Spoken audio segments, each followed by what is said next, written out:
ligada também àquele primeiro capítulo da gente, aquela primeira atividade, que é o que é essa tal epidemiologia. Então, muitas das coisas que eu vou falar estão lá naquele capítulo do livro, né? No primeiro exercício que vocês têm que fazer. Tá? Então, só lembrando que o exercício vocês vão postar, não precisa postar o exercício inteiro, vocês podem colocar só as respostas das perguntas. E sempre nas aulas síncronas, nós vamos também fazer a discussão dos exercícios, das respostas. Tá?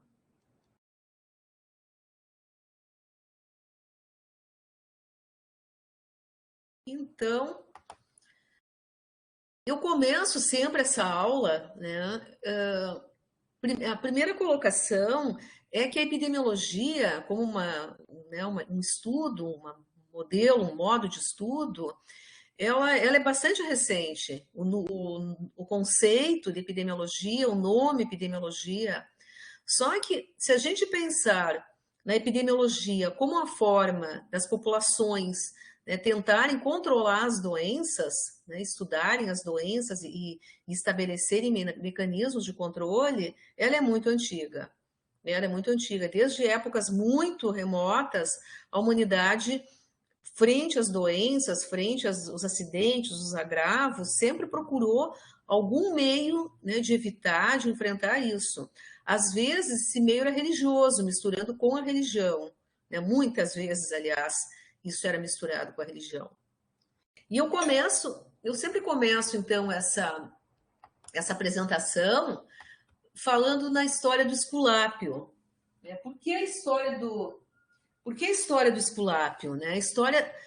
O Esculápio, para os gregos, ele era o pai da medicina, né? O patrono da medicina. Né? E a história dele é o seguinte: ele é filho de Adonis, né, que era o deus da cura, da medicina, e de uma mortal, né, de uma mortal. Mas o Adonis não casou com essa mulher que estava grávida do Esculápio, né? E ela procurou um outro marido. Então ela procurou um marido para casar. E o Adonis, furioso, matou essa mulher, né? Mandou um raio que matou, e ele tira o bebê, o Esculápio, de dentro da barriga da mãe. Então é considerada a primeira cesariana do Esculápio. E daí ele começa, então, né, seguindo o pai dele, o Adonis, ele começa o processo de cura e ele ressuscita algumas pessoas.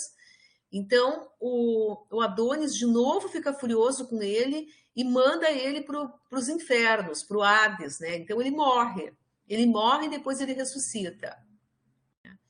E então tem vários significados essa história, né? Ele, de uma certa maneira, ele fez uma infração, né, ressuscitando pessoas, então ele também passa pelo processo de ter morrido, de um sofrimento, né, de ter enfrentado a morte.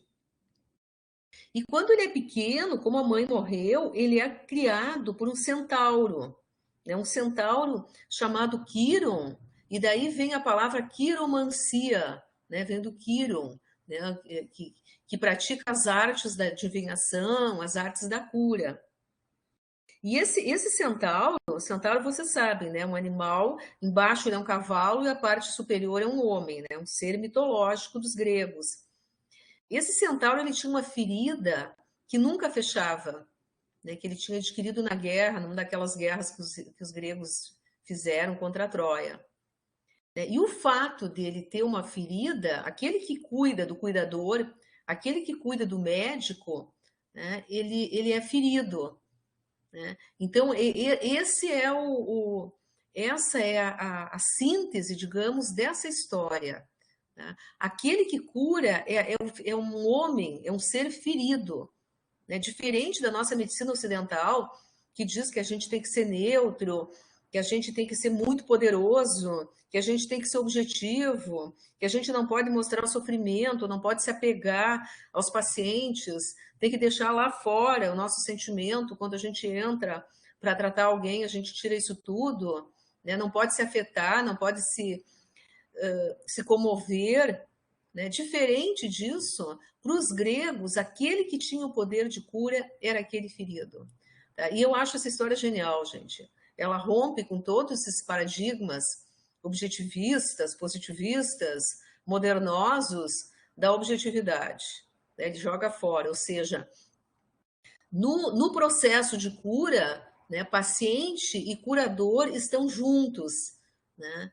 E o curador é aquele que é capaz de ter compaixão, é aquele que também passou, né, por perrengues, por ferimentos, né, por esse processo, né, de se sentir ferido.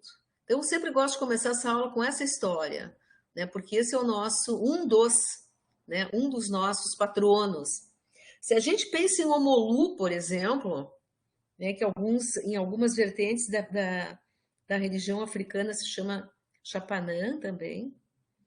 O Omolu também é um deus ferido. Também é um deus ferido.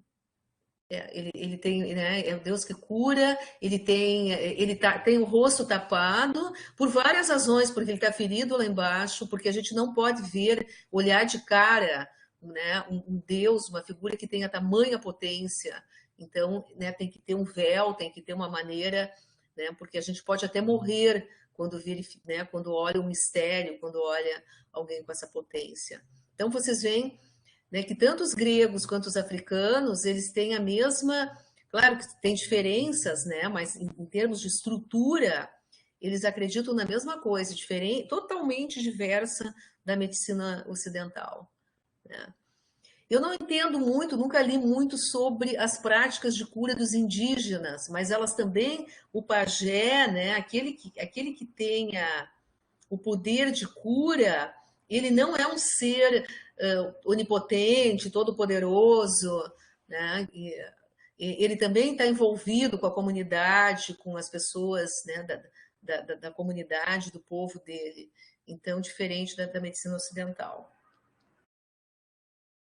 Bom, daí a outra asserção que eu faço quando eu trabalho essa questão, o que é essa epidemiologia, o que é essa tal epidemiologia, é isso que eu falei para vocês antes, né? Os sistemas de enfrentamento das doenças, de cura, de práticas de controle, de saúde pública, a gente poderia dizer assim, de uma maneira muito, né, ampliando essa perspectiva, eles vêm de priscas eras.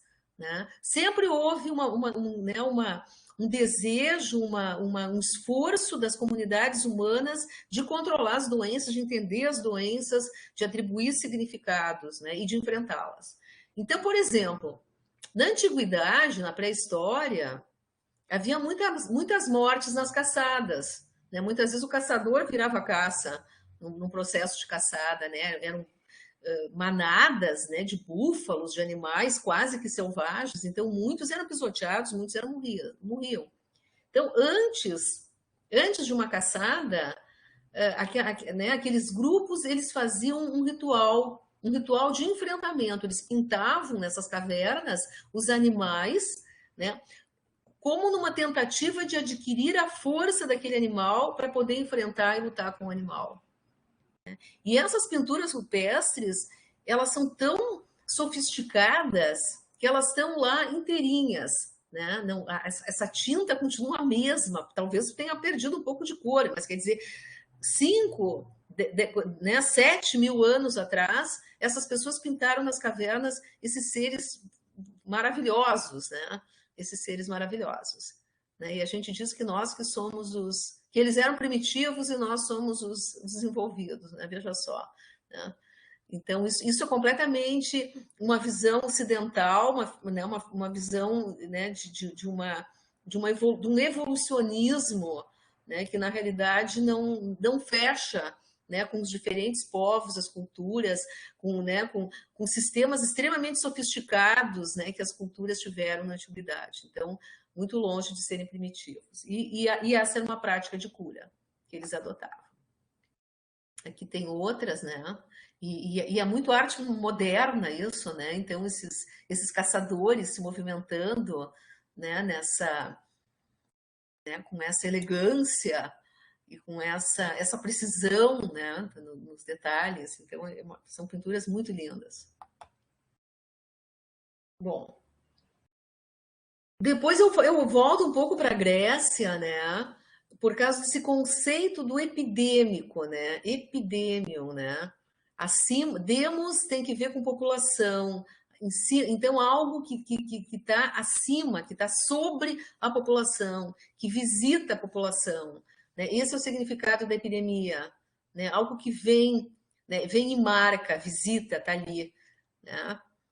E, que era usado não só para, era usado para doenças, mas era usado para outras coisas que aconteciam nas populações. Então, por exemplo, Dionísio, na Grécia, ele é um deus epidêmico, porque quando ele chega, ele enlouquece as pessoas. Né? Ele vem com uma energia tão grande, é o deus do vinho. Né? Então se associa isso à questão, né, de beber, né, de liberar, né, os comportamentos. Então as pessoas dançavam freneticamente, era uma grande festa e que tinha um aspecto de sexualidade também, né? Junto com isso, né, que depois isso se perde, né, com a Idade Média, né, mais no fim da Idade Média, com o controle da igreja, mas essa sexualidade que eu diria saudável de muitos desses povos agrícolas, por exemplo, que faziam a festa da colheita, né, que isso é a origem dos carnavais depois. Então, colheram, tem comida, né, tem vinho ou tem outra bebida, porque várias outras bebidas foram inventadas de fermentação de cereais e assim por diante, dependendo de onde que as pessoas estão. Né? Então, essa festa era uma festa de agradecimento, né, pela colheita, aos deuses, à vida, e daí, claro, que havia uma sexualidade nisso aí, né, que depois, na era vitoriana, por exemplo, isso é completamente reprimido, né, então, todas essas formas todas de expressão humana. Né? Então, e aí tem esse conceito de híbris, que eu acho muito interessante também, esse conceito que os gregos inventaram, que é o conceito de quando ocorre, ou por uma pessoa, ou por um grupo, ocorre uma infração. É quando você vai além da sua potência, além daquilo que você pode. Né? Então, isso vai ser punido no estado de híbris. E a representação que eles fazem é do Ícaro. O Ícaro e o pai dele, eles fogem, acho que da ilha de Creta, e para fugir, eles grudam asas nas costas. Claro que isso é simbólico, né? Com cera. E o pai, ele diz para o filho, não voe muito alto, porque o sol vai derreter a cera. E ele, o jovem, vai alto, né? Então isso eles consideram estado de híbris, ele vai além do que ele deveria ir, né? E o sol derrete a cera, ele cai no mar e morre. Então é como um aviso que os gregos fazem, quer dizer, não dê o passo maior que as pernas, né? Que a gente no dito popular se diz, né? Não queime toda a floresta porque vai virar um deserto, né? Não use toda a água de forma irresponsável porque vai vir uma seca. É ir além do que a gente deve ir. Então, olha como os antigos tinham vários sistemas, né, organizados para de controle para a natureza e dos atos humanos em relação às doenças também. Bom, daí a gente tem a doença da antiguidade, como se cada época tivesse uma doença, não necessariamente a mais mortal, mas às vezes a mais estigmatizante, que produzia deformidade física, né, e que é uma doença rechaçada. Né? Na antiguidade, essa doença foi a lepra. Né, na antiguidade, né, nas várias configurações geopolíticas, né, que acontecem na antiguidade, então, tanto no Oriente Médio, quanto no que era a Europa naquele momento, a doença que estava ali, né, era a lepra. Ela está na Bíblia, por exemplo, tem relatos bíblicos já mostrando, tem várias situações em que ela aparece, né? E o mecanismo de controle para a lepra, então ela era vista como uma maldição, né? Eles têm essa ideia, né, da infração. Os gregos também tinham. Os gregos tinham uma ideia mais comportamental, eu diria. Era um excesso. Não necessariamente era uma maldição de um deus. Era um excesso. Se você, né, fazia algum excesso, você poderia ser punido. Né, ou poderia sofrer as consequências daquele excesso, que é o estado de híbris. Né? para alguns outros povos, então, os judeus, por exemplo, já veem isso como uma maldição, né? Se a gente vê até os relatos bíblicos, né? E eles já tinham uma ideia empírica, de certa maneira, da contagiosidade, porque essas pessoas eram expulsadas para fora das cidades, né? Então, isso já tinha que ver, né, de alguma percepção que se deixasse aqueles caras fora, né, eles não iam pegar a doença. Então, não tinha ideia né, do micro-organismo, nada, né, dos conceitos, das concepções modernas de doença, mas eles já tinham essa ideia de que tinha que deixar o cara para fora. Aquilo que o Foucault chama uma política de exclusão, de escorraçar as pessoas para fora da cidade, né? A quarentena também ela vem daí, né? De deixar os 40 dias alguém com algo que não está bem, né? Que também está implícita alguma coisa ali de contagiosidade. Então, isso vem de muito tempo, né? De muito tempo. O Foucault, por exemplo, ele diz que tem dois mecanismos básicos, né? De tratar com a doença, né? Que é esse da exclusão e depois é o outro mecanismo que vai ser usado na peste, que é de escrutinamento. Então, tu já não expulsa as pessoas para fora da cidade, mas tu escrutina a cidade, né? Rua por rua, casa por casa, procurando os doentes, né? Dentro, é como se tivesse um grande olho que olhasse todo mundo, né, para ver onde cada um está e como está. Né? Embora, mesmo nas epidemias de peste da Idade Média, os ricos eles fugiam da cidade. Quem ficava na cidade era quem não podia ir embora. Né? Bom, aqui então tem muitas imagens sobre a lepra, muitas. Quer dizer, ela foi uma doença que assombrou a humanidade de uma forma até o século passado. Ainda existe, mas agora com tratamento, né, com tratamento antibiótico, é uma doença que tem cura. Até então não tinha cura. As pessoas não morriam geralmente de lepra, elas iam morrer de outra coisa, né, de algum problema cardíaco, mas como ela produzia deformidade no rosto, que não dá nem para esconder, né? Então, assim, o nariz muitas vezes ficava muito, as cartilagens, elas ficavam carcomidas, as próprias mãos também deformadas, né? Perdia os pelos, então a pessoa ficava sem sobrancelhas, sem cílios, né? Havia infiltração também, então as pessoas ficavam com nódulos, por isso que se dizia fácies, né? Usando o latim, leonina, parecia um leão, assim, né? A maneira que as pessoas identificavam. Então, era uma doença que produzia muito rechaço, muito preconceito, muito. Mesmo quando eu fiz faculdade, vejam, ainda havia isso, havia isso. Né? As pessoas, na época, e ainda, agora eles querem municipalizar o ambulatório de dermatologia sanitária, que quem trabalha na saúde sabe que ficaria na João Pessoa. Esse ambulatório, historicamente, foi responsável pelo programa de... É absurdo, é. Pelo programa de controle da lepra. É maravilhoso lá. Muito... É, Eu já né? tive, não porque eu trabalho na saúde, mas lá tem os melhores profissionais em dermatologia, nossa. Sim, serviço excelente. Depois ele abarca o HIV/AIDS, quando vem a AIDS, né? Então, é. E eu, assim, tive uma experiência muito legal, porque eu estagiei lá, estágio de sexto ano, eu fiz um ambulatório. Então, assim, nossa, como aquilo estimula a gente para ser sanitarista, para a saúde pública, na época nem tinha saúde coletiva. E eu nunca vou me esquecer do professor Gervini, uma vez eu estava com ele e chegou um presidiário, né, na época, um homem magérrimo, assim,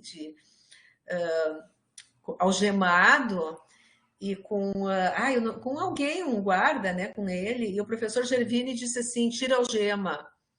E o guarda disse assim, ele é perigoso, mas o homem, assim, era nossa, um resquício de ser humano, tava muito magro, muito emaciado, sabe? E daí sei lá, ele disse que era perigoso, eles tiram a algema. E daí ele foi entrando, ele disse, você fica aí fora, e ele entra. Então, aquilo eu achei muito maravilhoso, o professor Gervini, assim, o modo humano, né, que ele tratou aquela pessoa. E realmente, eles eram muito bons naquilo. E muito assim, essas doenças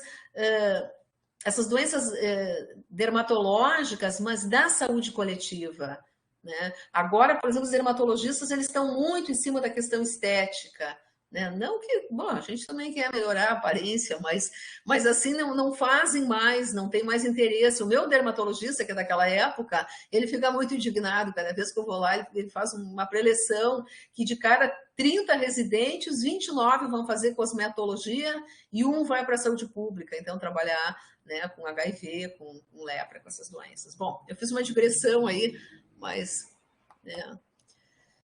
Bom, daí nós chegamos à Idade Média, né? E o que acontece então na Idade Média? A peste, ela era endêmica, aconteciam focos dela no Oriente, né? Em vários pontos, assim, do Oriente Médio, por ali até, né? Na Europa não havia. Eles estão em guerras comerciais, né? Como sempre. Então, como é que isso chega na Europa? Os genoveses, eles faziam o transporte dos soldados, não eram eles que estavam nessa luta, não me lembro que país, né, que grupo da Europa que estava lá lutando contra os árabes, para variar, né?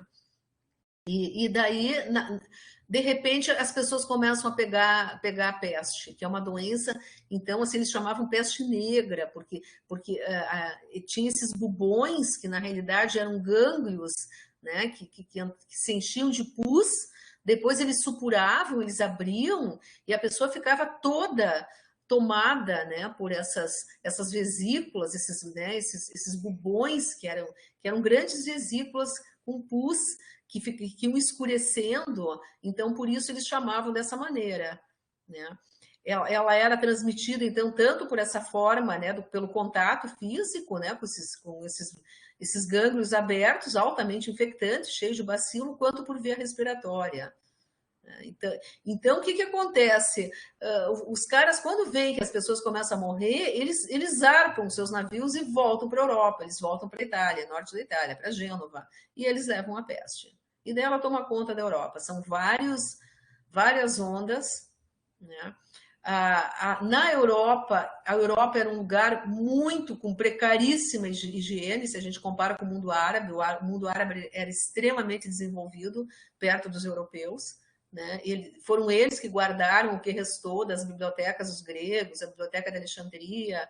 Eles eram excelentes matemáticos, né? As cidades deles, a arquitetura moura, ela é maravilhosa, né? Todas as casas elas tinham uma fonte dentro onde eles pegavam a água, então eles eram extremamente higiênicos. E mesmo a questão de gênero com as mulheres era muito mais eles eram muito mais igualitários, né? Então, na Europa, a Europa não tinha nada disso. A Europa era uma cidade medieval, não tinha esgoto, não tinha saneamento, as pessoas vinham aglutinadas, aglomeradas, não trocavam as roupas às vezes era para a vida inteira, né? E outra coisa, eles guardavam, como eles viviam em questúnculas e guerras entre os senhores, não havia ainda o país, né? A unidade, como depois os estados-nação, eram ainda, né, feudos, né? Com os seus cavaleiros e com os seus camponeses vassalos.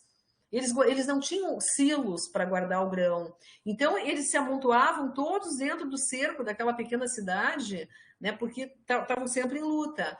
E o fato de guardar o grão dentro de casa propiciava um aumento de ratos muito grande. E o rato, ele é o reservatório da peste, né? Então, assim, as pulgas, não, as pulgas infectadas dos ratos. E aí a coisa se espalha. A coisa se espalha, praticamente mais da metade da população europeia morre, né? Então, acontece todo esse vácuo populacional. Existem muitos pintores, né, que pintaram essa experiência foi terrível. A gente está vivendo uma experiência agora de pandemia, né? E o sofrimento que isso acarreta, a insegurança. Tem os negacionistas, é claro, sempre houve os negacionistas, né? Sempre há aqueles que têm tanto medo da coisa que eles negam, né, a coisa. Esse é o negacionismo, né? É um pavor tão grande que eu nego aquilo. E vários pintores, né, imortalizaram, eles mostraram isso. E esse do Bruegel, para mim, é das mais incríveis, essa pintura, né? Então tem a carroça ali, a carroça que busca os mortos, né? Porque como eu estava colocando para vocês, agora as pessoas já não saíam, as pessoas ficavam na cidade e o carroção da morte, o carroção da peste, passava todos os dias e pegava isso. A Flávia está perguntando se eu consigo ver. Eu consigo ver você, Flávia.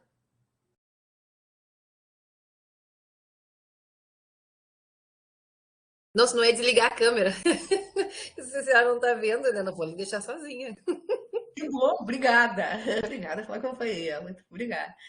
Então, bom, então é isso. Isso é a política do escrutinamento, né, que foi feita com a peste, né?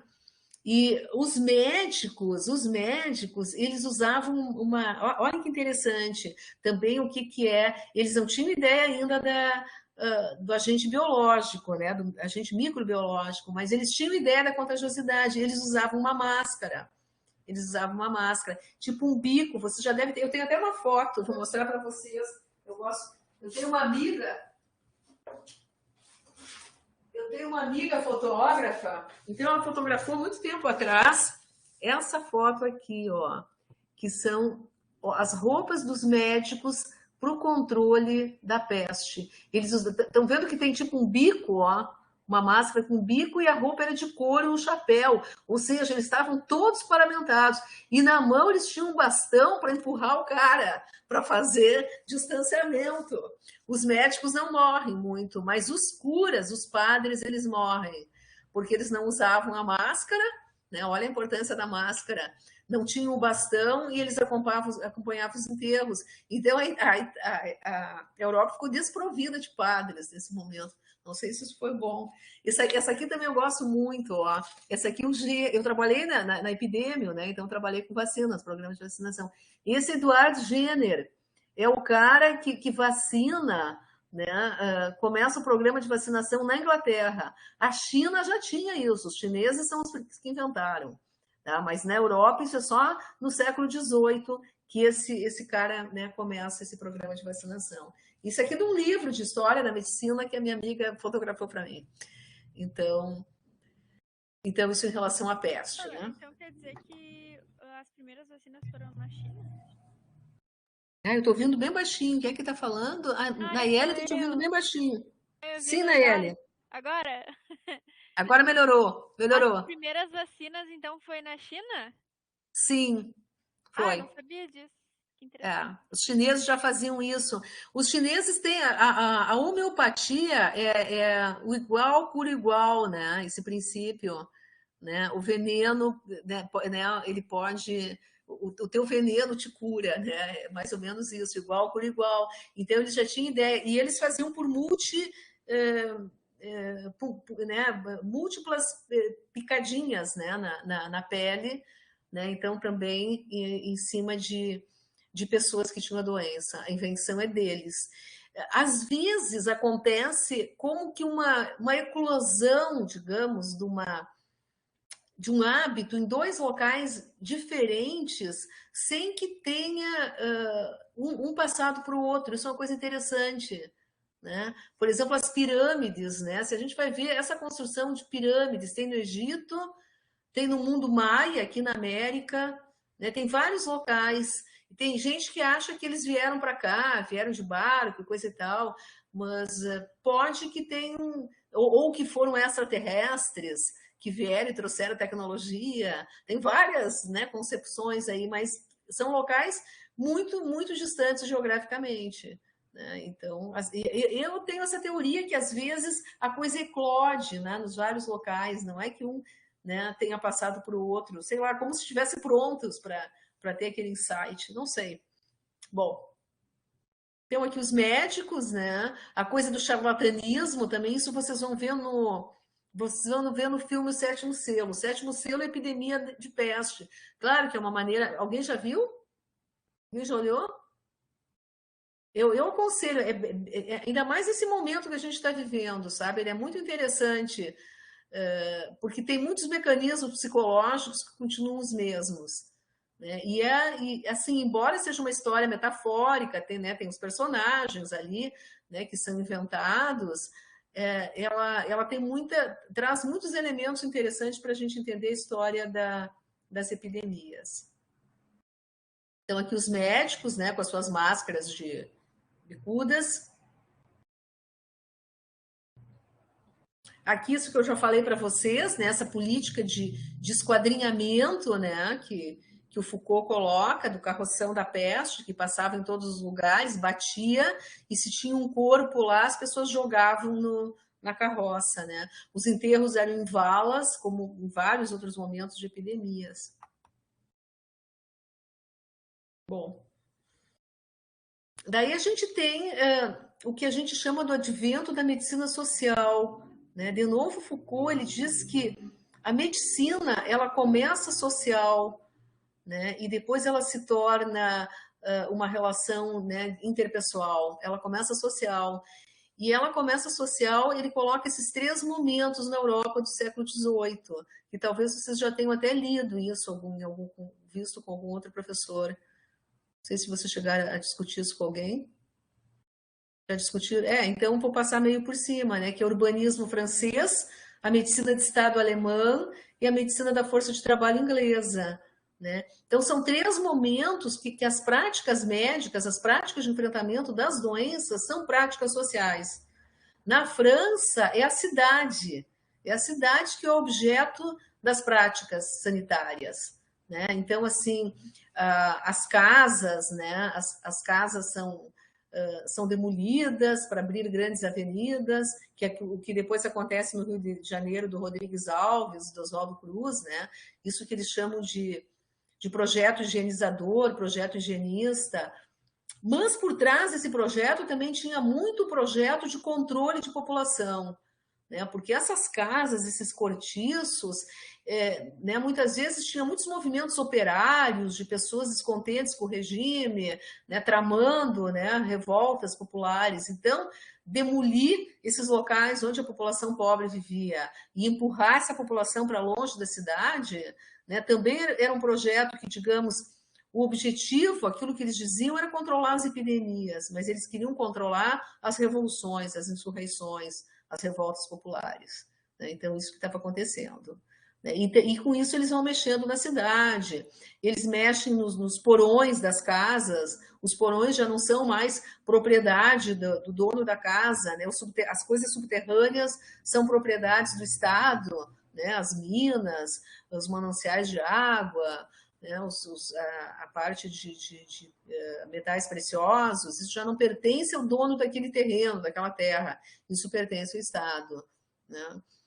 Os cemitérios, eles começam toda uma regulamentação dos cemitérios também. Até então, os corpos eram colocados amontoados.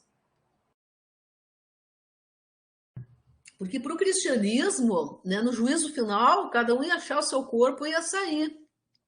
Não tinha essa de tu identificar, não precisaria isso, né? O juízo final faria com que cada um encontrasse seu corpo e ressuscitasse, né? Que era a concepção da igreja. Porém, os higienistas querem, né, assim como eles organizam a cidade com as ruas numeradas, numerar as casas foi um projeto que gerou muita satisfação popular, né? Porque daí, né, as pessoas que não queriam ser encontradas eram facilmente encontráveis, né? Então gerou muita, mesmo as classes médias. Tem poetas na França que eles diziam assim: se uma dama, né, quisesse ficar oculta e ter os seus pequenos prazeres, como vai acontecer isso? Está tudo numerado, tudo visto, né, tudo controlado, né?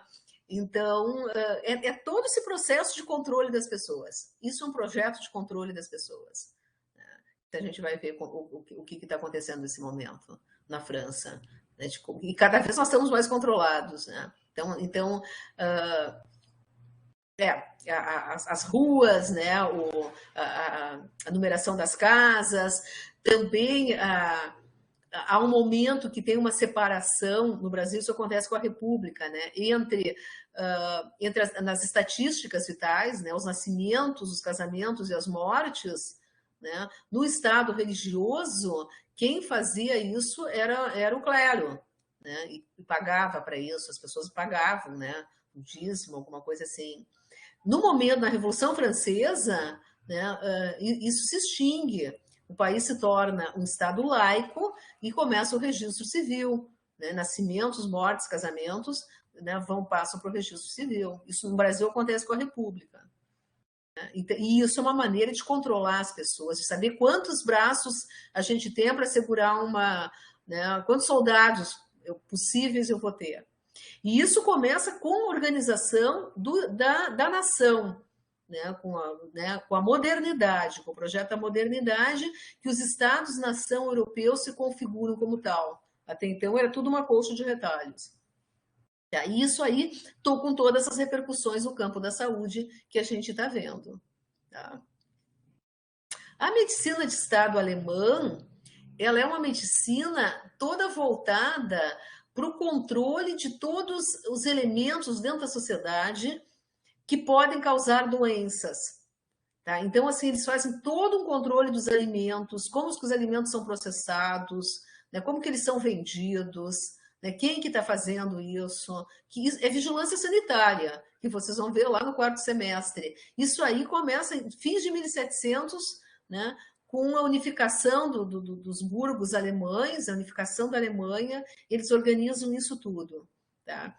Eles organizam, então, as barbearias, todas as instituições, né, as empresas que têm que ver, de alguma maneira, com o ser humano, né, com alimentação, com cuidado, né, com as barbearias, os cabeleireiros, que tem que ver alguma coisa, elas passam a ter tipo um alvará, elas começam a ser fiscalizadas e normatizadas pelo Estado. A própria questão do pão, né? O pão que era vendido desembrulhado, os alemães invocaram, e eles dizem, e como tem aquelas competições entre eles, diz que até hoje os franceses não embrulham o pão. E realmente os franceses não embrulham o pão. As pessoas andam de bicicleta com as baguetes enfiadinhas ali na bicicleta, né? Então os alemães, lá no fim de 1700, eles já brigavam com os franceses que não embrulhavam o pão. Né? Assim como os franceses ridicularizam os alemães por causa os ingleses por causa do queijo. Né? Os franceses têm aquele leque de queijos assim, né? De encher os olhos, os mais variados, picantes, temperados, etc. Daí eles dizem que os ingleses têm 2 tipos de queijos, com sal e sem sal. Né? Então tem essas rivalidades entre os países. Né? Então, assim, a Alemanha é isso, né? Também eles regulamentam as escolas de medicina. Né? Até então, as escolas de medicina, cada um era uma coisa quase beirando ao charlatanismo, sendo que algumas eram muito charlatãs mesmo, né? Mas então eles normatizam, eles vão fazer o currículo, né? Um currículo mínimo, né? E vão organizar isso aí. A gente sabe também que na Alemanha, né, tem a história do Semmelweis. Vocês conhecem a história do Semmelweis? O pessoal da enfermagem sempre sabe. Havia muita febre puerperal. Né? Então, havia muitas mulheres que tinham uma infecção pós-parto e que morriam. Né? E isso acontecia nas mulheres que iam ter parto em hospital, em casa de parto, coisa assim. Quem tinha o parto em casa não costumava ter isso. E nas casas de parto, esse médico chamado Semmelweis, ele começou a ver que nas enfermarias, que quem fazia os partos eram as enfermeiras, não tinha febre puerperal. E onde eram os médicos, tinha febre puerperal. E daí ele começou a ver todo o processo, né? Isso é muito, muito epidemiológico, tipo uma investigação epidemiológica, de tu ver como que se dá esse processo. Ele viu que os médicos eles iam para a sala de necrópsia e eles faziam as necrópsias, tá, dos mortos, e depois eles iam para a enfermaria fazer os partos sem lavar as mãos. Sem lavar as mãos. E daí as mulheres morriam. E daí ele instaurou que tinha que lavar a mão obrigatoriamente. E os médicos, olha o que é a força da corporação médica. Eles protestaram, tá? Disseram que esse cara era louco e ele morreu num hospício. Ele era um epidemiologista já.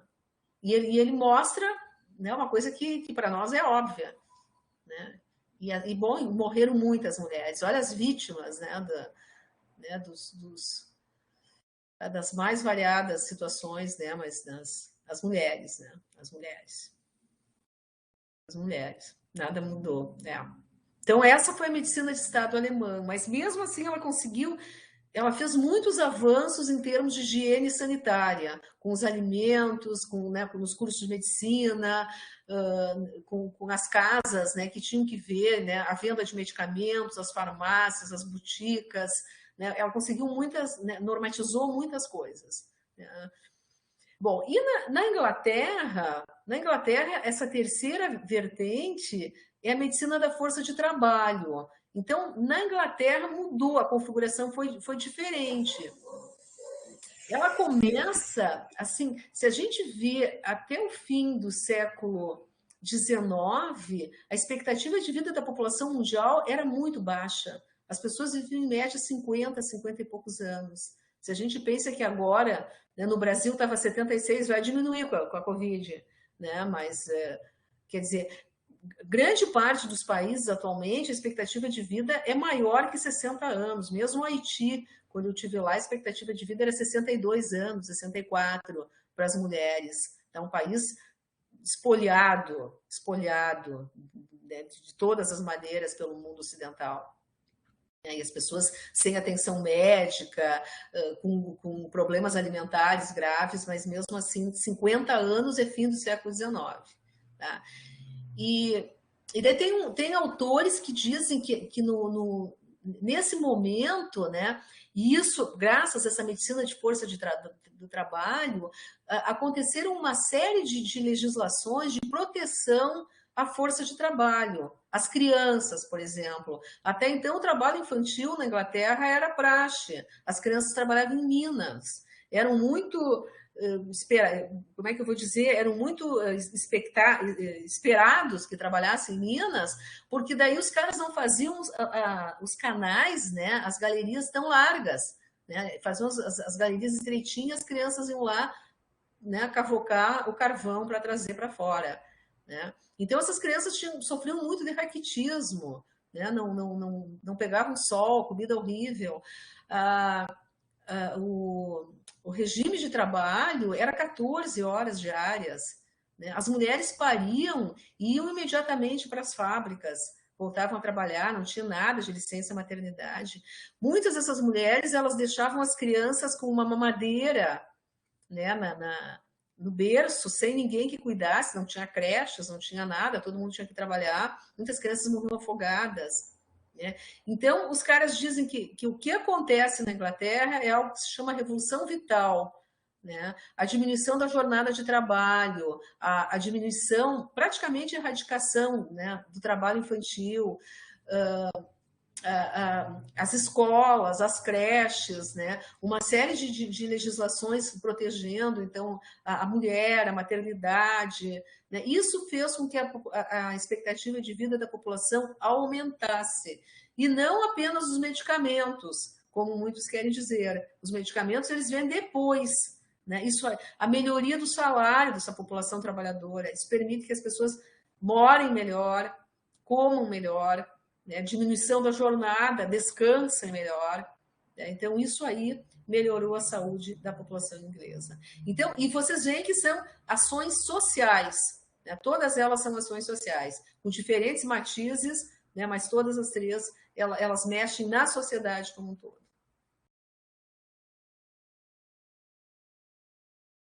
E isso começa, né, então, muito em função da cólera, né? Da cólera. Ela é muito bem descrita num livro que chama A Situação de Saúde da Classe a Situação da Classe Trabalhadora na Inglaterra. Eu boto saúde porque ele fala muito da saúde também. E aqui a gente vê uma coisa que aconteceu com a gente com a Covid. Vocês lembram? É a cólera, né? É uma família burguesa, Vocês veem, né, se locupletando ali numa mesa bem posta, com uma garrafa de vinho, todo mundo bem arrumado, e a empregada, a ama, né, a que está ali, ela cai morta. Né, que a gente viu exatamente isso com a Covid no Brasil. Né? Então, né, pessoas que trabalham em casas de gente rica que morreram servindo as pessoas ricas. Aconteceu. Então, como se repete, né? Como a história se repete e como se oculta a história para que não se tenha posição crítica frente a, né, esses eventos. Né? Aqui é uma casa, né? É um grafite, né, da época, um desenho, né? Mostrando então as condições que essas pessoas viviam, essas pessoas. Porque o que acontece na Inglaterra? Na Inglaterra, antes da Revolução Industrial, as pessoas, os camponeses, eles estavam ligados às igrejas, e eles não podiam sair, tá? Eles estavam fixos, né? Eles eram como uma situação de servidão, que a gente coloca, que vem desde a Idade Média, né? Eles não podiam sair. Quando começam as fábricas, eles precisam de mão de obra. Então, eles mexem nessa lei, que chamava Lei dos Pobres, possibilitando que as pessoas saiam das suas paróquias e vão para os locais onde tem trabalho. Então, começa um grande êxodo de pessoas que vão para Londres, para Manchester, para as grandes cidades inglesas. E elas vão viver dessa maneira, né? Num país que é muito frio, então vocês veem roupas penduradas, né? Todo mundo dormindo junto, sem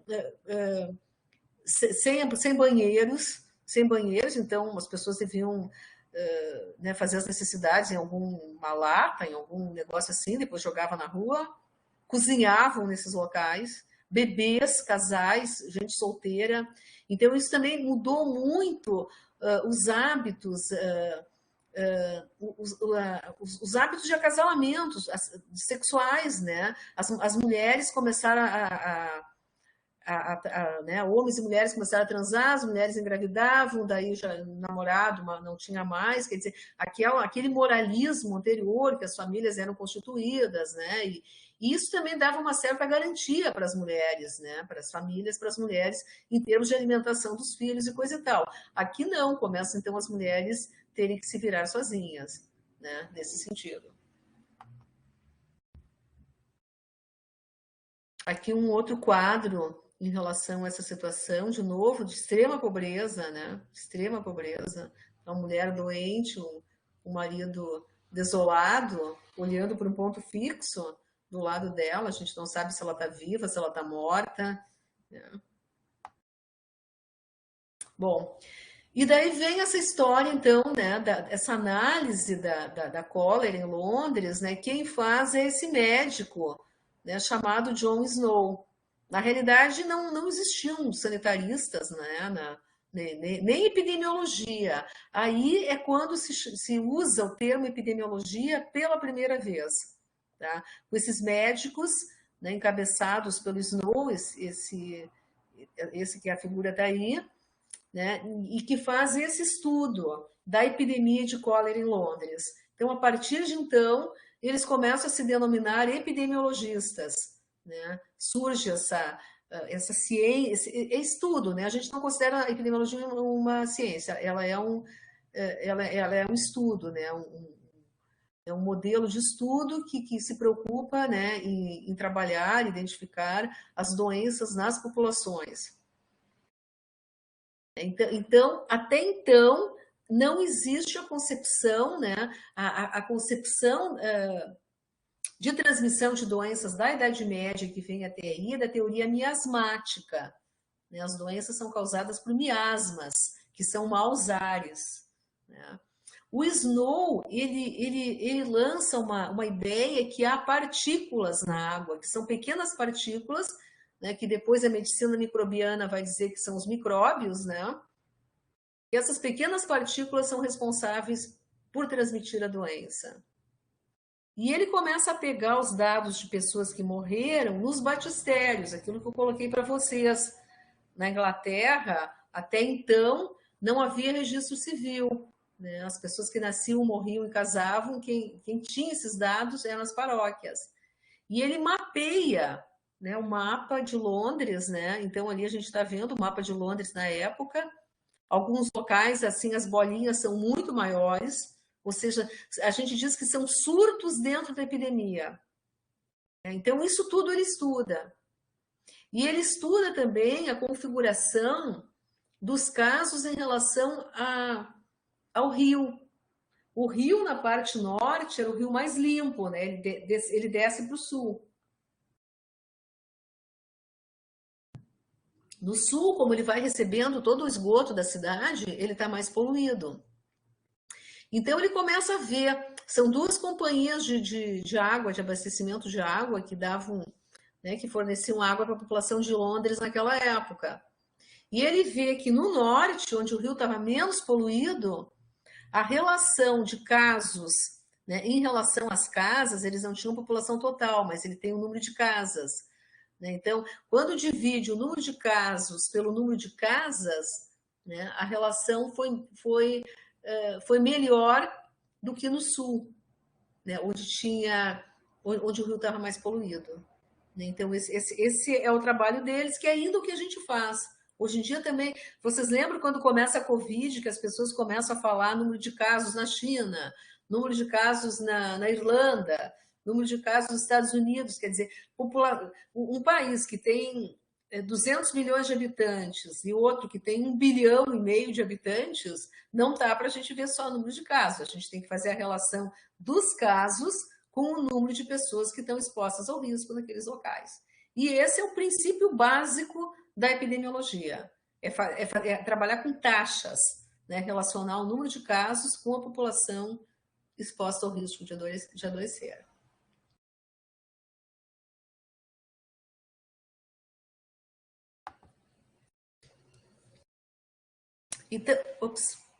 Então, eu pergunto, né, essa questão da água, né, até porque a gente está vendo toda uma questão de privatização de água em vários locais do mundo, mesmo aqui no Brasil, né?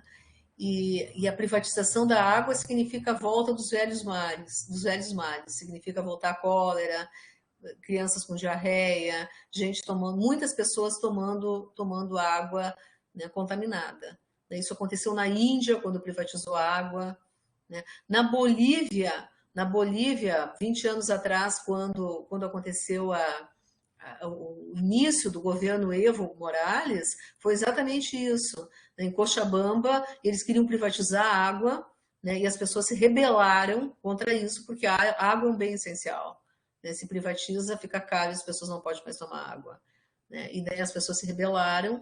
Isso foi coordenado, né, foi capitaneado pelas lideranças indígenas, incluindo o Evo Morales, né, e eles foram vitoriosos. Quer dizer, um país eminentemente indígena, né, a Bolívia, e secularmente explorado por uma minoria branca, né, uma minoria hispânica, uma minoria crioula, a gente diz, né, crioula no sentido que são pessoas descendentes de espanhóis, seja lá o que for, mas já misturados, mas que se acham, né, raça pura, coisa que valha.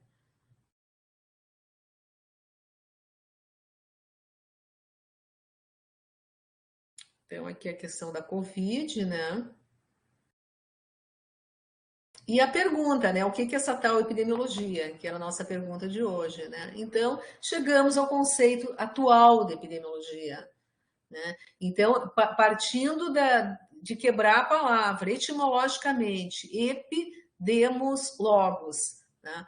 Logos, estudo, demos, população, epi, sobre. Assim como epidemia, epidemium, né?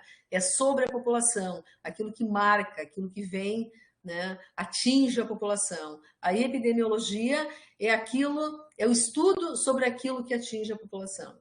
Esse é o primeiro conceito. Né? Daí, quando que se formula os primeiros conceitos? Com a investigação da epidemia de cólera em Londres. Aí surge uma sociedade londrina de epidemiologia, surge o termo epidemiologia, né? Surge a cátedra de epidemiologia na universidade da época, 1800.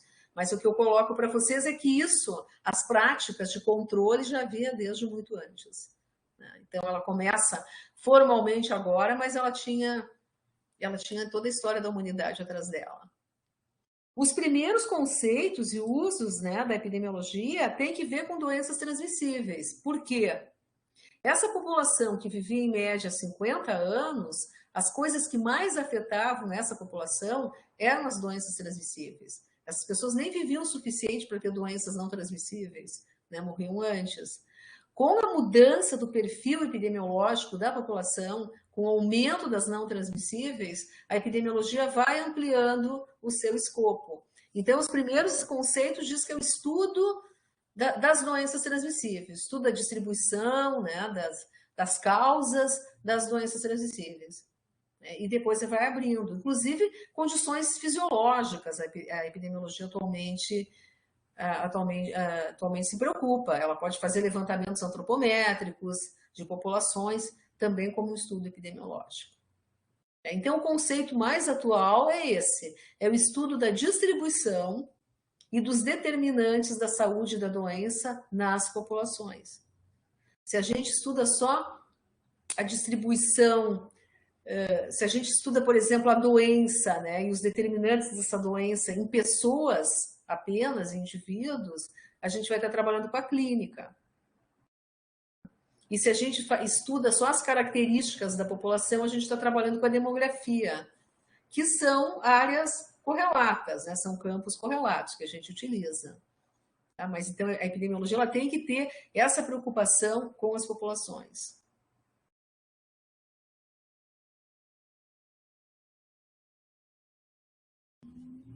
E, bom, e aí assim, a influência do social, né? Ela começa social, né? Como a gente falou antes. No século XVIII, muitos médicos, né, se preocupavam em estudar as doenças, as epidemias, e olhar isso como como é que eu vou dizer, como o resultado da organização das sociedades, da organização social. Então, assim, as epidemias, né, elas iam acontecer quando havia rupturas na sociedade, né, quando havia muita fome, por exemplo. Vocês podem dizer, bom, havia fome porque né, teve problemas meteorológicos, né, e de alguma maneira, então, né, diminuiu o alimento e as pessoas tiveram uma epidemia de fome, digamos, morreram muitas pessoas de fome. Né, mas esses epidemiologistas sociais diziam que as sociedades poderiam ter meios, né, de evitar esse ciclismo, por exemplo, né,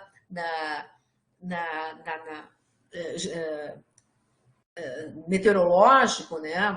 O fato de haverem furacões, de haverem enchentes, isso poderia ser remediado se as pessoas tivessem silos e guardassem, né? Isso de novo é bíblico, para o tempo das vacas magras, guardassem comida para distribuir. Né? Mas dentro de um regime, dos regimes que a ideia é lucro, né? Isso não acontece. Então, muitas epidemias, mesmo de doenças transmissíveis, né, e daí tem um agente infeccioso, sim, mas tem uma população que está vulnerabilizada e exposta pelas condições sociais que ela está vivendo, de aglomeração, de fome, que baixa a resistência. A gente está vendo isso na Covid, nítido. Pessoas faveladas morrem mais do que pessoas não faveladas. Pessoas sem nenhum tipo de estudo, né, morrem mais do que as pessoas que têm, né, nível universitário. Ou seja, né, as desigualdades sociais, né, elas matam mais do que os agentes infecciosos. Isso que esses médicos sociais colocavam e que se coloca ainda. Né? E daí eles trabalharam várias maneiras de tentar mostrar isso. Né? Tem vários recortes. Por exemplo, tem um epidemiologista social equatoriano, ele é maravilhoso. Esses dias assisti uma aula dele que ele fez no Unifesp, eu acho que foi, que ele começa trabalhando isso, que ele chama de perfil epidemiológico de classes. Ele diz que não dá para tu dizer, esse é rico e ele tem tal doença, esse é pobre, tem doença, tem a outra. Não, que tu não vai olhar caso a caso, individualmente. Tem que olhar dentro do grande grupo de classe. Então, dentro da população favelada, população camponesa, população pobre, população de classe média e população rica. Nesse grande grupo, que doenças que acometem mais. né, que doença cometem mais. E a gente vai ver que os ricos, eles morrem menos por todas as doenças. E os pobres morrem mais por todas as doenças. Isso é uma decorrência desse recorte do perfil epidemiológico de classes, né? que é o Jaime Breil que identifica. Ele também fala da determinação social da saúde e doença, né? Então, assim, a saúde e doença, claro, né, uma doença pode ser causada por um bacilo, a outra é causada por uma deficiência alimentar, mas o que determina, né, a circulação desses bacilos, a vulnerabilidade dessas pessoas, né, o acesso a determinados alimentos ou não, é a organização da sociedade. E por isso a saúde e a doença são, né, determinadas socialmente. E aí tem toda uma luta ideológica, né, entre os grupos mais medicalizadores, mais positivistas, né, que vê então a coisa muito do nível do biológico, e entre, né, os epidemiologistas sociais, os sanitaristas, que veem, né, esses determinantes, né, essa determinação muito mais ligada à organização social. E no século XVIII, não sei se eu falei isso já para vocês, é uma coisa que me impressiona muito. No século XVIII, não, no século XIX. No século XIX teve um momento que o regime das monções ele tem uma periodicidade, né? De tanto em tanto tempo, ele não se comporta como habitual. Então tem secas muito maiores, né? O regime das monções é um regime que regula as chuvas na Índia, naquela parte da Índia. E antes dos ingleses ocuparem a Índia, colonizarem a Índia estava dividida em vários grupos étnicos. E eles comiam basicamente arroz, né, era um dos alimentos mais usados. Então eles plantavam, cultivavam, e eles estavam todos articulados em rede. Então, quando uma região tinha uma seca muito grande, ou o regime das monções naquele ano, né, produzia menos chuvas, aqueles grupos mais afetados eram socorridos por aqueles outros que tinham guardado. Isso funcionou secularmente, né, na Índia. Então tinha fome, mas não tinha uma fome epidêmica, digamos. Quando os ingleses chegam, a primeira coisa que eles fazem, eles instauram as estradas de ferro, né? Então parece uma coisa super legal, né? Então o país ficou todo cortado por estradas de ferro. Bom, e daí eles começaram a puxar todo o arroz que era plantado, né? Eles compravam dos camponeses num preço num preço baixo, no momento, né, da produção, e eles levavam para Bombaim, para os portos, e exportavam para a Inglaterra. E naqueles anos, são 2 ou 3 anos, né, que não chove, morreram centenas de milhares de indianos de fome. De quem é a culpa disso? Das monções ou da organização social?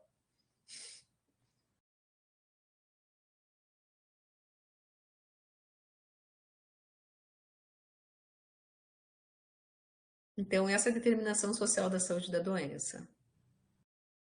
E, mais atualmente, a gente tem incorporado outros referenciais, eles vêm das ciências sociais, a questão da desigualdade social, da discriminação, os estudos de gênero, o sexismo, né, a questão toda ligada, né, a gênero, os ciclos de vida, o racismo, a exclusão social. Então, são outras determinantes, né, que também têm sido incorporados nessas ferramentas para avaliar, né, como que está a saúde e doença nas populações.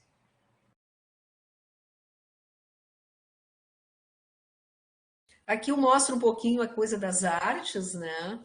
A gente tem alguns filmes que vocês vão ver. O Sétimo Selo, da epidemia de peste, né? A Vida Continua, né? Que é o processo de trabalho da vigilância epidemiológica. São esses dois que eu coloquei. Tem mais o Quanto Vale por Quilo, devia ter colocado ali. Mas tem outros filmes que tratam também, livros, né? Que tratam alguns desses eventos em relação a epidemias, né? O Decameron, não sei, tem um filme também. O Decameron É um livro escrito por esse italiano, né, na época da epidemia de peste, né, que acomete a Itália. Então, e ele é um livro de costumes, né, porque são 10 jovens ricos que saem da cidade, saem de Florença, que foi um dos locais mais afetados pela peste, e cada um deles conta 10 histórias, 10 contos.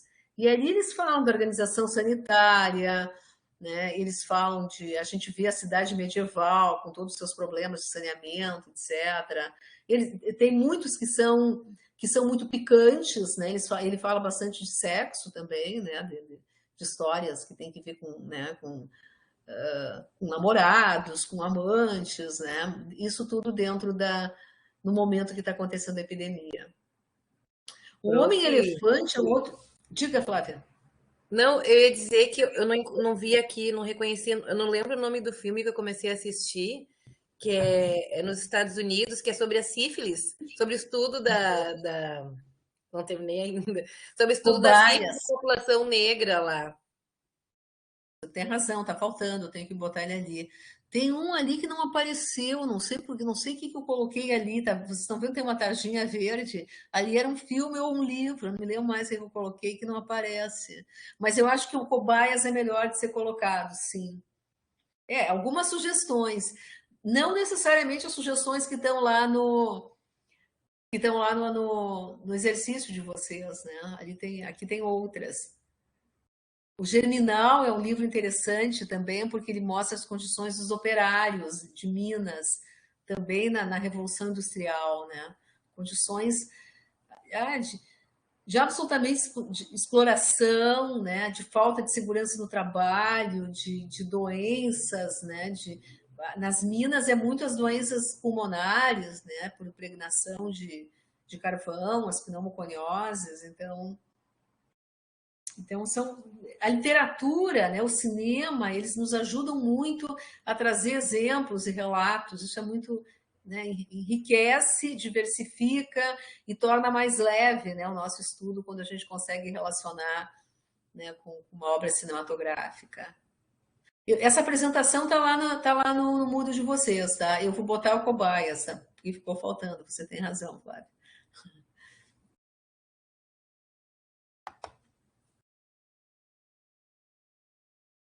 Isso aqui eu pintei. Eu pintei durante a epidemia, sou cara de pau, botei aí, né? Só existe futuro se pensarmos em uma reencarnação coletiva da nossa espécie. Isso aí o Castells que disse agora em 2020, frente à epidemia. Olha que bonito o desenho, prof. Eu não sei, só as gotinhas ali. Não sei se são gotas ali caindo da lua, muito bonito. São lágrimas, né? São lágrimas na minha ideia. Eu queria fazer o São Jorge do Dragão, mas eu acabei fazendo São Jorge e uma lagartixa, porque na realidade eu não tinha nenhum modelo fazer o dragão. Eu uso isso como uma maneira, eu digo, de espantar os demônios, sabe? Agora, hoje mesmo eu fui lá e comecei a desenhar de novo, que faz tempo que eu não desenho. Eu não tenho a menor formação em nada, como vocês podem ver, mas é uma coisa que me ajuda a metabolizar, né? Eu acho muito bom quando a gente tem uma expressão não intelectual, né, para a gente usar. Tem pessoas né, que fazem música, que cantam, que participam de corais, que tocam instrumento. Eu pinto quadros horríveis, segundo meus filhos. Ela me pinta quadros horríveis, com cara de pau. Então é isso, pessoal. Acho que eu terminei aqui. Eu vou tirar, tá, para a gente discutir, se vocês quiserem conversar um pouquinho.